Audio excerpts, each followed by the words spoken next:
Tanche, or Bon Après-midi, or Bon Matin, depending on when you're watching this. I'm going to take my mask off because I am physically distanced from my colleague. This mask shows art by Leah Dorian. She has authored and illustrated many of our publications. I think you'll know The Giving Tree as one of them. Anyways, I think it's really pretty and I really like wearing this mask, and so I hope you have a mask that you like wearing as well too. I'm going to set it aside while I talk a little bit about these books and answer the questions that you pose to us. I also want to mention the art behind me, which is by artist Christy Belcourt, and if you'd like to see more of her work, go to our virtual museum or go online to Christy Belcourt's site and you'll see what fantastic work that she does. My name is Karon Shmon and I work at the Gabriel Dumont Institute. Sask Books has brought you Book Week this week, and we're very pleased to be part of it and to share some of the publications that we make at the Gabriel Dumont Institute with you. And we're very pleased also to be sharing them with the schools that took part in illustrating the stories. So I hope you enjoy them as much as we have. The Very Scary Beary Pick, story by Karon Shmon, Michif translation by Norman Fleury. If you have ever tasted wild cranberries, blueberries, or Saskatoon berries, you'll know why people will put up with pesky mosquitoes and flies. You'll know why they pick berries in the heat of the day or the chill of the fall. My mouth is nearly watering as I remember the taste of low bush cranberries on prairie chicken. Mmm. Kayash, or a long time ago, my mother was blueberry picking with her grandmother. Granny Adams, as she was called, was a tough Métis woman. You never wanted to be on her wrong side. Here, Darlene, you use this little pail. When it gets full, come and put the berries in my pail. We'll go to the railway tracks. There are lots of berries there. We'll be able to see each other. In spite of her strict ways, my mom loved her grandmother. She was being raised by her and felt loved just the same. Granny Adams was right. There were many berries by the tracks. Darlene filled her pail over and over again. Look, Granny, I'm sure picking a lot of berries, Darlene said excitedly. Yes, my girl, you're a good berry picker. You should be. You eat most of them, Granny teased. Darlene went a little further, past where they had already picked. The plump, ripe berries were easy to pick. They were so plentiful. It was starting to get dark. She would need to pick faster if she wanted Granny to make a pie this evening. In no time at all, she had another full pail. Look how big these berries are, Darlene shouted. She ran toward the bent figure in the brown sweater. To her astonishment, it was Grandmother Bear. Both were startled and ran off in different directions. Granny Adams laughed, but only because Darlene was all right. Let's go home, my girl. I think you've earned your blueberry pie. First, I'd like to thank the students of Westmount School and of St. Michael's School who illustrated these books for us. You've done a great job. I'm really pleased that some of you are still students at these schools because now you get to see how your work comes into a book. The Tanche Emergent Reading Series are books that we determined were needed for young readers. And so we hope that we could bring you Métis stories at a reading level that you would enjoy. And it's especially enjoyable when you've illustrated the books. And so the story that I wrote is actually a true story. My mom was raised by her grandmother at her kokum at Chittick Lake, Saskatchewan, and they spent a lot of time there. And so this story is relayed from my mother to me. And I always think it's a really cool story and with a funny ending too, because no one got hurt. So I'll take your questions now. Tasha, Auntie Karen, I am wondering why the bear did not eat you and the berries. Weren't you scared? Well, first off, I have to say it wasn't me experiencing this. My mom told me this story, and so I'm relaying her story. And I'm sure she was very, very frightened because this story stuck in her memory for a long time. But if you know much about wildlife, or if you've been around wildlife, you realize that they really don't want to encounter people. And the only time that they will stay and encounter people is if you're backing them into a corner, or if you have put their offspring at risk. And so when the bear saw my mom, they both took off in different directions and got away from one another. And my mother was really scared because she was expecting that hunched over brown figure to be her kokum. Karen, do you go berry picking every year? Yes, I have been going berry picking, I think before I could even walk, because as we went as a family, one of us would be in charge of a baby that couldn't walk, and our goal was to fill up our pails as much as we could. Berries were a really important part of our diet, and it supplemented our food supplies with good nutritious berries. And they taste really great, and we like them, and we also enjoyed the experience of going out as a family and berry picking, although I did mention in the story that sometimes it was hot, sometimes there were lots of bugs, and sometimes you were getting pricked by thorns if you put your hands into the wrong bush too quickly. But when you get to eat the berries later or taste a pie or something else that made with the berries, you're really thankful that you got the berries. Do you actually go berry picking with your kokum? Unfortunately, no. My kokum, who is my mother's mother, passed away when she was 36 years old, and so I only went with my mom and dad, and I didn't get to go with my kokum. Although I didn't get to go picking berries with my kokum, I did get to pick them at Chittick Lake where my mom was raised, and so I know exactly the spot she was talking about where they encountered the bear, and we found lots of berries around Chittick Lake as well. Tanshe, did you make 2 pies of all your berries? Yes, we could make 2 pies or many quarts of canned berries.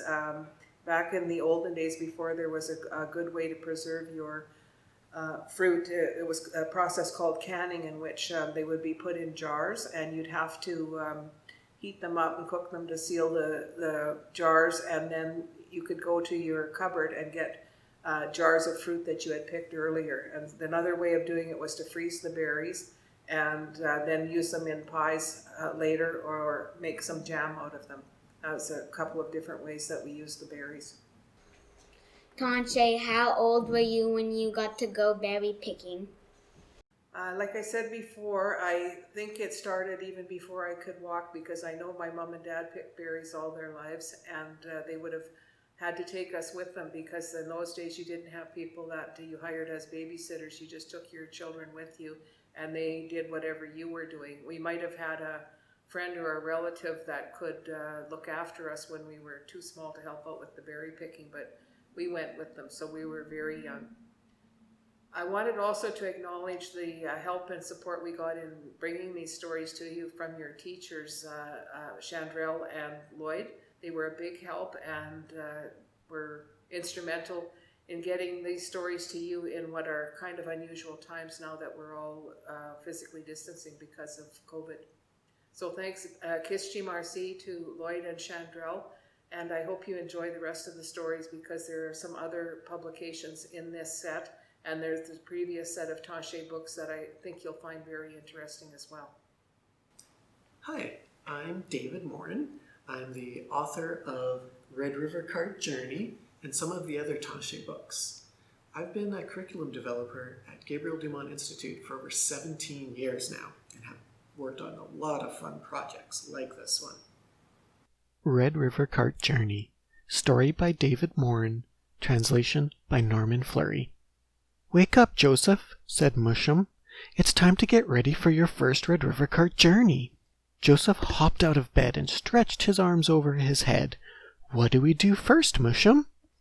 Mushum said, "First you wash up, brush your teeth, and eat a big breakfast. You're going to need a lot of energy to help out today. Then we should inspect the Red River cart to make sure all of the pieces look good. The whole cart is made of wood. If pieces are broken, we can find wood and make new pieces to replace them. The wheel hubs are made from elm. The wheel rims are made from ash or oak, and the axle is made from maple. This cart looks ready to use," said Mushum. "We have to load up the cart with all the pemmican that Mama and Kokum made. We have to bring it to our relatives across our homeland," Mushum said. "I'll start loading right away," said Joseph. Joseph's sister Isabel ran out of the house yelling, "I want to help!" "My girl, when you're as old as your big brother, you can help and come on our Red River cart journeys," said Mushum. Isabel said. "I hate being little." But then her puppy Murphy ran by, and off she went chasing him around the yard. "This sure is a lot of pemmican. How much can a Red River cart hold, Mushum?" said Joseph. Mushum said, "If we use our horse to pull the cart, we can load 200 kilograms. But if we use our ox, we can load 500 kilograms. "How far can we travel in a day, Mushum?" asked Joseph. "Our horse can travel up to 80 kilometers in a day, but the ox can only go 30 kilometers. We are going to use our horse for this journey because we are traveling far. On this trip, we will go from Batoche to Round Prairie." "Mushum, how do we get across the river with a Red River cart?" asked Joseph. "So many questions, my boy," Mushum laughed. "Easy. Our horse is a great swimmer, and if we take the wheels off the cart, it will float so we can paddle to the other side. Then we can put the wheels back on, and away we go. I have one last question, Mushum. Why is the Red River cart so loud?" asked Joseph. Mushum laughed. "The squealing noise is from the wood rubbing on the wheels and axle. We can't use grease on the wood because it would get too dirty from all the dust the cart makes from riding on the paths." "Thanks for taking me on this journey with you, Mushum. I'm excited to make many trips with you and hear your stories," said Joseph. "The pleasure is mine, my boy. Just be sure to listen carefully so that you can tell the stories to your little ones when you grow up," said Mushum. Tanshe, where do they put the wheels when they turn the Red River cart into a boat? That's a good question. When they took the wheels off of the Red River cart to make it float in the water, they actually put it underneath the cart. Often they would actually have a bison tarp and they would wrap it underneath the cart with the wheels, and then that would float across the river. Tanshe Manuk, how did they train the ox and the horse to pull the cart? That is a very complicated question. Training an ox and a horse takes a long time. When you're training an ox, you have to get used to the ox first, and the ox has to get used to you. So you have to kind of become friends, kind of like how you become friends with your pets. Once you are familiar with your ox, then you have to have it learn how to have a harness attached to it, or have the ropes attached to it, so that it knows what it feels like. So that takes a little time to get used to. And then, once it's used to the rope, it has to get used to walking in a straight line. And then after that, it has to learn different words so that you can say the words to make it go forward or backwards or left or right. So it's kind of like when you teach your dog how to sit or roll over by just saying those words. And then, once you've done all that, you can start hooking up a cart to your oxen and then have it get used to pulling that weight.